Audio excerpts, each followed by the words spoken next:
Hi class, it's me, your math teacher Jello. For today's video, let's discuss the properties of discrete probability distribution. The first property states that the probability of each value of a discrete random variable is between 0 and 1 inclusive. So class, take note of that, between 0 and 1. Okay? Ang ibig sabihin dito class, ang probability ng ating bawat random variable ay between 0 to 1 only. If the value is exceeded to 1 or lumagpas sa 1 and bumaba sa 0 like negative numbers, then it is not a discrete probability distribution.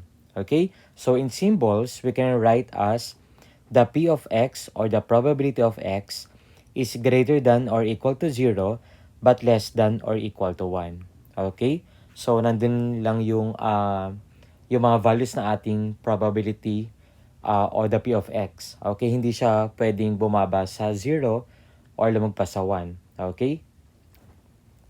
And then, the second property states that the sum of all probabilities is equal to 1. So in symbols, the summation of P of X is equal to 1. So guys, dito, ang ibig sabihin, kapag add natin lahat ng ating P of X or the probability of X, dapat mag-sum up tayo ng 1 or equal to 1 only. Hindi pwedeng sumobra, hindi pwedeng magkulang. Okay, so dapat exactly 1. Okay, so again, para ma-conclude natin na ang given ay discrete probability distribution, dapat ma-satisfy niya yung two conditions or properties which are yung between 0 to 1. So, dapat yung mga values natin ng P of X natin ay hindi bababa sa 0 at hindi rin tataas sa 1 or pwede maging 1. Okay?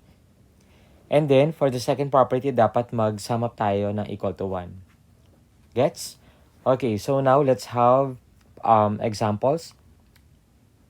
Example number 1, determine whether the following is a discrete probability distribution.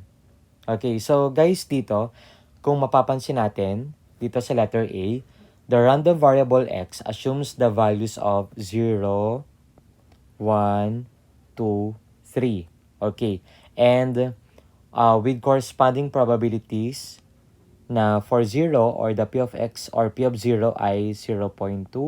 For P of 1, we have 0.3. For P of 2, we have 0.3 also. And then for P of 3, we have 0.2. Okay? So, as we analyze, or kung mapapansin natin, the corresponding probabilities are greater than 0, right? But less than 1. Then, yung first property natin ay nasatisfy niya. So, therefore, yung P of X or yung probability of X, eto nga yun guys, yan, ay greater than or equal to 0 but less than or equal to 1. So, nasatisfy niya yun. So, check tayo dyan. So, now, i-prove natin na yung second property niya ay magiging equal to 1. So, kapag nag-equal to 1 yun, so therefore, this is a discrete probability distribution. Okay? So, now, let's add lang yan, yung mga P of X natin or the probability of X. So, we have the summation of P of X. So, dapat mag-equal to 1 to. So, we have 0.2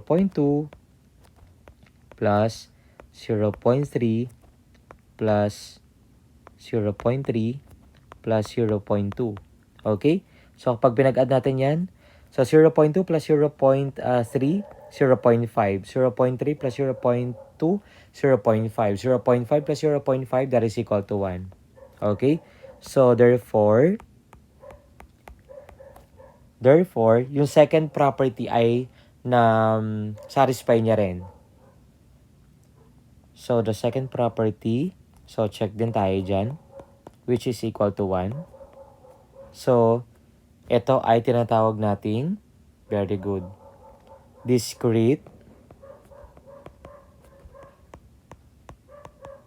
probability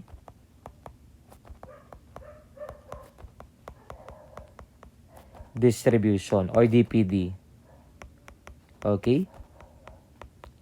So guys, kahit yung isang property ay hindi niya masatisfy, So, yon ay not discrete probability distribution. So, be mindful ha. Okay. So now, next, we have number 2 or letter B. Okay, so yung random variable natin, we have 0, 1, 2, 3, and 4. And then with each corresponding probabilities na 1 over 10, 3 over 10, 1 over 5, 1 over 4, and then 3 over 10. So guys, dito, kitang-kita naman natin, ito ay less than 1, right? And greater than 0, right? So kapag in-express natin yung 1 over 10 sa decimal, ito ay 0.1, right? 0.1. Yung 3 over 10, ito naman ay 0.3 or 0.3. And then yung 1 over 5, of course, 0.2. And then yung 1/4, of course, 0.25. And then yung 3 over 10, also 0.3 or 0.3. Okay. So ito ay very good. Greater than or equal to 0 but less than or equal to 1. So, ibig sabihin, yung first condition or yung first property natin ay nasatisfy niya. Tama? Okay.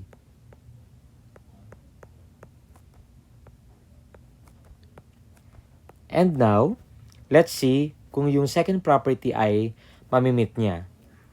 So, paano natin gagawin yon? So, by simply, i-add lang natin lahat ng P of X natin or the probability of X. Okay. So, the summation of P of X or the probability of X. So, meaning, yun ay yung P of 0, yan, plus P of 1, plus P of 2, plus P of 3, plus P of 4. Okay? So, with each corresponding probabilities na, for P of 0, we have 0.1. Or pwedeng yung fraction din, walang problema. And then, plus, yung P of 1 natin ay 0.3. Yung P of 2 natin ay 0.2. And then, P of 3 natin ay 0.25. And then last, the P of 4, which is 0.3. No? Okay. So, pag pinag-add natin yan, 0.1 plus 0.3 plus 0.2 plus 0.25 plus 0.3, that is equal to, very good, 1.15. Okay? So, the summation of the P of X or the probability of X is equal to 1.15. Okay? Sabi natin sa second property, dapat the sum of all probabilities is equal to 1. So, meaning, ito ay 1.15, so it violates the definition. Okay? So, ibig sabihin sa second property natin, yung the summation of P of X is equal to 1. So, hindi niya na-satisfy, right? So, we therefore conclude, ito ay, very good, not discrete probability distribution. Okay? Kasi guys, sumobra siya ng 0.15. So, dapat exactly equal to 1. Gets? Okay. Ganun lang kasimple. So, now, moving on sa letter C example natin. Okay. So, for letter C, so we have the random variable which are 1, 3, and 5, right? And then with each corresponding probabilities na 1/2, 3 over 4, and then negative 1/4. Okay, so as what we have observed, ang probability na magkaroon tayo ng 5, ito yung class, okay, sa ating random variable with corresponding probability of negative 1/4, okay, yun ay impossible to happen, right? Okay. Tama? Kasi, sabi natin dito sa ating first property, sabi natin dyan, the probability of each value of a discrete random variable is between 0 and 1 inclusive. So, meaning, the p of x or the probability of x is greater than or equal to 0 but less than or equal to 1. So, hindi tayo pwedeng magkaroon ng negative numbers dyan. Okay? Since it is negative, it violates our first property na dapat hindi bumaba sa negative ang probability of x natin or the p of x or tumaas sa 1. Then, it is not a discrete probability distribution. Okay? So, in real life, it's impossible to happen na magkaroon tayo ng negative. Ang lowest na probability na makukuha natin sa isang event ay 0. Okay. So, ang sagot natin dito ay not discrete probability distribution. Okay? So, stick tayo dun sa ating properties. So, ganun lang kasimple.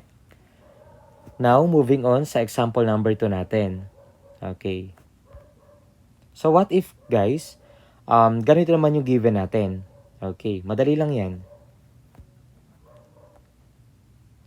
Example number 2, a random variable x has the following probability distribution. Okay, so for letter D, so we have one table only, and then we have the random variable 0, 1, 2, 3, and 4. And then, with its corresponding probabilities na 0.06 for P of 0, and then P of 1, we have 0.23. And then for P of 2, unknown, question mark, so we need to find. And then for P of 3, we have 0.35. And then for P of 4, we do have 0.05. Okay, so paano ba ang gagawin natin dyan? Okay, so ganito lang yung class. Find P of 2. So for P of 2, so guys, ang gagawin natin dyan, di ba we have a second property na dapat ay equal to 1 yon. Okay. So equal to 1 dapat siya. So ibig sabihin, the summation of P of x or the probability of x is equal to 1 or must be equal to 1. And then, 0.06, pag-add lang natin lahat yan, class. So we have 0.06 plus 0.23. And then, we have a known value. Okay. So guys, dito, pwede tayong let x or let k natin, no? Or gagamit tayo ng iba't ibang variables or sa alphabet natin. So, in this case, I'm going to use variable c na lang. Okay? I-represent natin yung unknown sa variable c. So, walang problema. So, plus c. Okay? And then, plus 0.35. Again, any variables pwede natin gamitin. Plus 0.05. So, dapat must be equal to 1 yan. Okay, ito yung class. Sinusundan natin. And then, so, anong gagawin natin dito? Of course, ipag-add lang natin yan. So, pag pinag-add natin to, 0.06 plus 0.23 plus 0.35 plus 0.05, ito ay may sum up na 0.69. Very good. So, 0.69, no? Okay. Plus C, of course. Do not forget. Equals 1. Okay. And then by combining like terms or similar terms, alam naman natin yan. So the like terms are 1 and 0.69. Okay, just bring down 1. And then 0.69, move natin sa kabila. From positive, it will become negative. So it will become negative 0.69. And then our C is equal to 1 minus 0.69. Okay, the difference is 0.31. So guys, ang ibig sabihin dito, yung value ng C natin dito ay 0.31. So, ganun lang kasimple. Okay? So now, find, okay, so check na tayo dito. Now, hanapin naman natin yung second. the probability of x is less than 2. Okay. So class, sabi dito, the probability of x is less than 2. So less than 2, ibig sabihin dito, tumingin tayo dito, yung mga numbers na yon or yung the probability na yon ay we have 0.06 and then 0.23. Hindi pwede si 2 kasi nga less than 2, mas mababa kaysa sa kanya. Okay? So, ito yon less than. Gets? Okay. So, dito, the probability of x is less than 2. Ayan. So, we have the p of 0, right? P of 0 plus p of 1. Okay. So, for p of 0, of course, we have 0.06 added by the p of 1. Yun ay meron tayong 0.23. Okay? And then, pag-add lang natin to class. So, the probability of x is less than 2. So, yung value niyan, yung probability nun ay 0.29. Okay? So, ganun lang kasimple. Okay? Next. The third one, the probability of x is greater than or equal to 2. So, ibig sabihin guys, greater than or equal to 2. So, meaning, pwede natin gamitin yung 2. Okay? So, ano-ano nga ba yung mga yon? So, we have 0.31, 0.35, and then 0.05. Gets? Okay. So, our solution for this, so we have the probability of x is greater than or equal to 2. So, yung 2 ay included. So, we have, eto yun, P of 2, P of 3, and then P of 4. Okay. So, we have P of 2, and then plus P of 3, and then plus P of 4. So, for P of 2, of course, our value is 0.31, right? 0.31 plus for P of 3, we have 0.35. And then plus P of 4, we do have 0.05. Okay. 0.05. So guys, i-add lang natin to. The probability of x is greater than or equal to 2. So ang value niyan ay 0.71. Okay?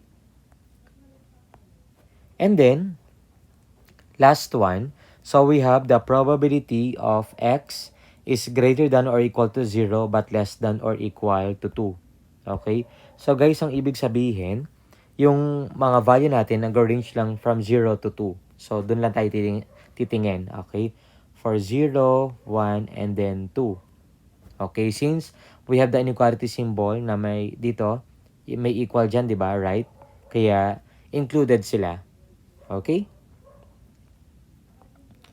So, our solution is, copy ko muna. So, we have the probability of x is greater than or equal to 0 but less than or equal to 2.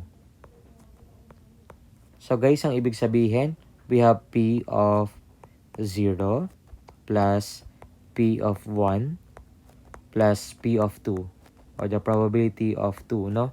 Okay. So, yung P of 0, of course, we have 0.06, right? Okay, sulat natin yan.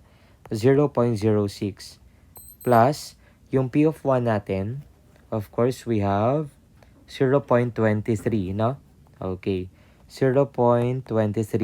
And then, for P of 2, with its corresponding value, of course, 0.31 yan. Nasolve na natin yon. So, 0.31. And then, kunin natin yung sum ng tatlo na yan. So, kapag pinag-add natin to class, 0.06 plus 0.23, that is 0.29, plus 0.31. So that's 0.6 or 0.16, no? Okay. So, ganun lang kasimple. Gets? So, this is the end of our video. I hope na meron kayo natutunan. Thank